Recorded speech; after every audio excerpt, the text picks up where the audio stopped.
Olá, radiologandos, a gente vai dar início aqui à nossa primeira aula, tá? Na modalidade online. E aí qualquer dúvida vocês podem estar deixando aí a sua dúvida no comentário ou então mandando uma mensagem direto para mim no privado, tá bom? Que eu vou estar à disposição para estar respondendo. Bom, pessoal, essa é a nossa primeira aula, aula 1, História da Radiologia, da disciplina Legislação Profissional. Bom, a nossa disciplina ela vai abordar alguns assuntos que são as nossas bases tecnológicas.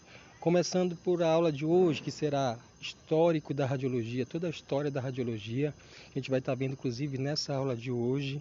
E nas demais aulas a gente vai estar vendo esses assuntos que estão aqui no nosso slide, como evolução dos equipamentos radiológicos, profissional das técnicas radiológicas, legislação nacional e ética profissional. Sistema CONTE, o que é CONTE?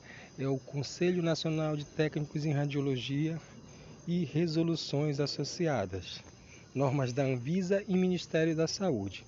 Então, tudo referente à legislação, como leis, normas e resoluções que são empregadas para regulamentar a profissão e os serviços de radiologia a gente vai estar vendo, certo? Nessa modalidade é esse o nosso assunto. São apenas 36 horas, nossa carga horária, a gente vai estar ao longo das aulas abordando esses assuntos. Bom, e a primeira pergunta que a gente deixa é o que é radiação ionizante? É algo que nós vemos com bastante frequência nas salas de radiologia. Perigo, radiação ionizante, certo? Certamente você já deve ter visto em alguma sala quando for fazer algum tipo de exame. Então, o que significa esse termo ionizante? Bom, radiação ionizante é toda forma de energia ou de radiação que carrega energia suficiente para arrancar os elétrons dos átomos. Ela pode ser produzida de forma natural ou artificial. Bom, nós estaremos trabalhando com a forma artificial, tá? Que é os aparelhos de raio-x são a forma artificial de radiação. E o que significa isso? Traduzindo aqui, a radiação é uma forma de energia, uma energia invisível, que ela tem uma força suficiente para modificar um átomo, ou seja, ele arranca esse átomo da sua eletrosfera. Aí vocês podem observar no desenho que ele arranca esse elétron e ejeta da sua eletrosfera. E átomo está presente em todo o nosso organismo, como a gente vai estar vendo aqui no próximo slide. Os átomos, eles constituem as moléculas. Como nós sabemos, a partir de 2 átomos nós já temos uma molécula, como por exemplo a molécula da água. Tem H e 2O, duas moléculas, uma de hidrogênio e uma de oxigênio, formam a molécula da água. E assim as moléculas formam células, células formam tecidos, tecidos formam os órgãos e os órgãos formam os sistemas, que nós temos vários no nosso corpo, esquelético, muscular, dentre outros. E os sistemas formam o nosso organismo. Ou seja, os átomos estão presentes em toda parte do nosso corpo. E a radiação ionizante, ela tem que ser exatamente bem tratada no fato de saber lidar com ela, porque é algo que é nocivo à saúde, porque a gente viu que a partir do momento que ela tem a capacidade de modificar uma célula, é aí que mora o perigo, é porque essa célula modificada ela pode causar uma mutação. E é por isso que nós precisamos nos especializar para trabalhar nessa área, para saber como é que se trabalha e de todos os riscos e estar ciente disso. E o símbolo da radiologia, que é muito fundamental para todo acadêmico de radiologia conhecer, conseguir descrever cada um deles. Tenho certeza que quando você tiver bordado já no seu jaleco, você vai saber o significado e vai ficar bastante orgulhoso disso. Esse primeiro bastão, ele é o bastão de Asclépio. Asclépio é um deus grego, que é o deus da cura. Ele cura, significa exatamente isso, a cura de doenças. A cobra, que muita gente se pergunta, ela significa ciência e sabedoria. E ao redor da cobra a gente vai ter exatamente um átomo, que são as eletrosferas aí, que significam energia. O trifólio, que é esse símbolo vermelho, que é conhecido praticamente por todas as pessoas, mesmo aquelas leigas na área, significa o símbolo internacional da radiação. O mundo todo fala a mesma língua quando se trata de radiação, o símbolo é esse. E aqui mais embaixo, que eu acabei esquecendo, a data da descoberta dos raios-x, que é 1895, tá? E as engrenagens simbolizam a indústria, certo? E aqui a gente tem, a partir do início, onde tudo começou foi quando William Crookes, em 1869, desenvolveu um tubo, o qual colocou o nome de tubo de Crookes, onde nesse tubo ele desenvolveu estudos a partir dos raios catódicos. Esses raios eles estudavam o quê? Os elétrons, feixes de elétron com potencial de diferença, ou seja, entre uma carga negativa e uma positiva. Ele conseguiu colocar 2 eletrodos dentro de uma ampola, como a gente vê na imagem, e a partir dessa ampola ele conseguiu fazer vários estudos e descobriu que aqueles raios eles causavam luminescência, tá? Dentro do seu interior. Ele colocou uma cruz de malta dentro da sua ampola e percebeu que quando ejetava esses elétrons, ela causava uma sombra fluorescente. E a partir daí, outros cientistas foram também fazendo esses estudos na ampola de Crookes. Um deles foi Lenard, Philippe Edouard Lenard, que a gente vê aí no título do slide como antecessor. Por que eu coloquei isso? Lenard era um grande cientista, tinha um grande laboratório, bastante equipado, e foi o pioneiro, na verdade, da descoberta dos raios-x. Como aqui fala, tropeçou nos raios-x, mas não percebeu. Por quê? Em 1888, ele modificou a ampola de Crookes, colocando alumínio na janela de onde os raios saíam. Utilizou um anteparo fluorescente e verificou que os raios se sensibilizavam. A partir desse experimento que ele fez, foi exatamente a descoberta dos raios-x. Mas como o próprio título do slide fala, o antecessor, e que apesar disso não conseguiu perceber que ele tinha descoberto uma nova energia. E a descoberta se deu em 1895, dia 8 de novembro, inclusive até hoje é a data que simboliza o Dia Internacional da Radiologia. Quem descobriu foi Wilhelm Conrad Röntgen, conhecido como Röntgen, que era um físico alemão. Ele conseguiu descobrir, a partir desse mesmo experimento, a produção da radiação e a existência, é claro, na Universidade de Duisburgo, na Alemanha, onde ele era professor. Como foi esse experimento? Ele observou que os raios catódicos que fugiam de um tubo com vácuo por uma estreita janela de alumínio produziam uma luminescência em sais de cianureto de bário e um escurecimento em placas fotográficas. O mesmo experimento que Lenard fez, Röntgen repetiu, mas diferente de Lenard, ele conseguiu descobrir que aquilo ali era algo novo. Após embalar o tubo com uma caixa de papelão preto, ligar o instrumento e apagar as luzes de seu laboratório, observou algo notável. Uma placa no fundo da sala que continha tetraciaplatinato de bário, um material fosforescente. Em uma das faces se iluminou e isso acontecia mesmo se a superfície da placa estivesse virada ao contrário. Ou seja, o raio-x ultrapassava tanto um lado quanto o outro, ultrapassava a matéria. Ele percebeu que colocando a placa, tanto faz de um lado ou de outro, o raio sempre atravessava. E Röntgen descreve o seguinte texto em relação à sua descoberta. Ela produzia luminescência em certos materiais fluorescentes, sensibilizava as chapas fotográficas, mas em si era invisível ao olho humano. Não parecia sofrer refração, nem reflexão, nem polarização. Não se tratava de luz por ser invisível, que atravessar grandes espessuras de madeira ou papel. Não era igual aos raios catódicos, não sofria desvio com ímãs e tinha poder de penetração muito superior, nem aos raios ultravioletas ou infravermelho, pelo seu poder de penetração. Então, a partir dos experimentos, Röntgen ficou atento de que esse novo raio era diferente de tudo que se conhecia, que não eram os raios catódicos.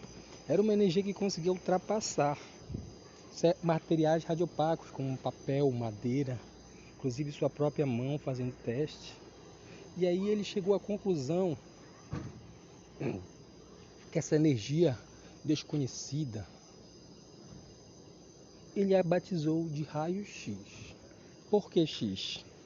Porque na matemática, X é algo desconhecido, é uma incógnita. E ele, como era das exatas, era físico, era matemático, ele resolveu batizar dessa seguinte maneira, o chamou de raio-x. E até hoje é conhecido por esse nome. Apesar de muitos o batizarem de raios Röntgen, ele permaneceu sempre dizendo que era raio-x. E assim ficou conhecido. E esse aqui, da imagem acima, é o grande descobridor dos raios-x, Wilhelm Röntgen. Ele formou-se em engenheiro mecânico, estudou na Escola Politécnica da Suíça, foi professor de matemática e química na Universidade de Hockenheim, foi renomado reitor de Wurzburgo e em 1901 recebeu o Prêmio Nobel de Física, que é um dos títulos mais renomados para um descobridor. Esse é o Instituto de Física na Universidade de Wurzburgo, onde ele fez a sua grande descoberta, inclusive considerada uma das maiores descobertas do século XIX, os raios-x. E a primeira radiografia.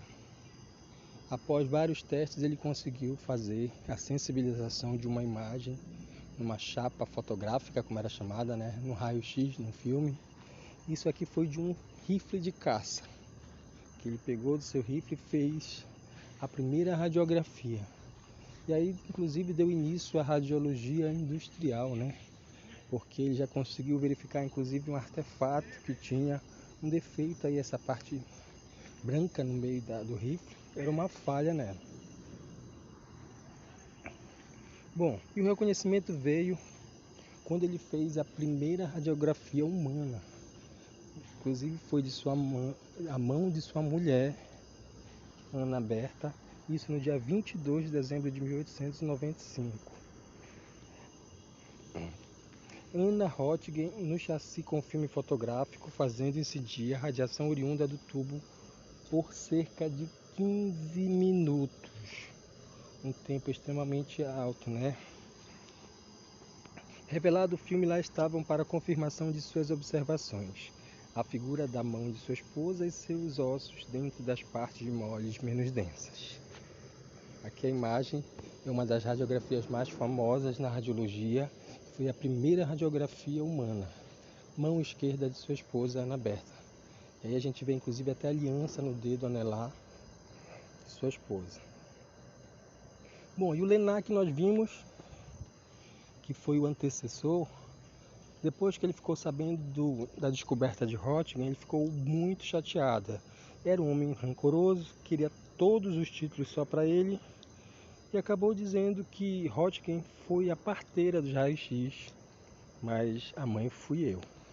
Era uma frase que ele soltou nos jornais, porque ele acabou se dando conta que o mesmo experimento que Röntgen fez, ele já havia feito. Mas só que ele não conseguiu, ao fato, reconhecer isso. E o anúncio se deu no mesmo ano, no dia 28 de dezembro de 1895. Röntgen entrega ao presidente da Sociedade de Física Médica de Wurzburgo e publica o noticiário às pressas. O primeiro jornal a noticiar a descoberta foi o alemão. Aqui é a imagem do primeiro jornal que faz a descoberta. E logo em seguida, Röntgen enviou os documentos para vários cientistas do mundo sobre sua nova descoberta. E a partir daí o mundo todo já noticiava essa nova descoberta. Jornais dos Estados Unidos, Portugal, Inglaterra, a Europa toda já conhecia e o mundo todo já estava fazendo homenagens a Röntgen. Era garrafas de vinho, selos, moedas decorativas. Röntgen virou realmente uma grande celebridade e um cientista renomado. E em 1901, quando ele recebeu o prêmio Nobel, inclusive foi das mãos do príncipe da Suécia. E também recebeu uma quantia em dinheiro que também doou para a Universidade de Duisburgo, onde ele fez a descoberta. Um homem extremamente humilde que não queria méritos. Acabou dizendo que o raio-x era uma descoberta do mundo e não era dele. Não patenteou e deixou ele de livre acesso para ser usado. Falou que era uma descoberta que o mundo precisava se beneficiar e não ele. E a capa do seu doutorado, e a partir daí Röntgen se tornava Dr. Röntgen. E o raio-x foi realmente uma grande sensação após a descoberta. No início todos queriam ver o próprio esqueleto. E o raio-x causaram êxtase. Todo mundo ficou encantado com a possibilidade de ver o seu interior sem precisar de algum tipo de cirurgia. E no mesmo ano os médicos já perceberam essa novidade e, pois graças à nova descoberta poderia ver ossos quebrados, órgãos doentes dentro do corpo, sem necessidade de cirurgia, né? Ou seja, um diagnóstico sem precisar de intervenção cirúrgica. Logo seria a ser usado no tratamento de câncer também. E retrato. Muitos chamavam de retrato essa descoberta do raio-x. Mas as primeiras descobertas em relação aos raios-x foram publicadas, inclusive, numa revista de fotografia. E o raio-x era utilizado como retrato. E as pessoas que faziam a operação do aparelho, que utilizavam o aparelho, inclusive eram fotógrafos. Se apropriaram dessa descoberta achando que era um tipo de fotografia, uma fotografia do esqueleto, né? E o risco da radiação continuou sendo ignorado. Em pouco tempo surgiram as lesões provocadas pelos raios-x. As primeiras vítimas eram operadores das máquinas, que sofriam exposições repetidas e em grande quantidade. Vários perderam as mãos.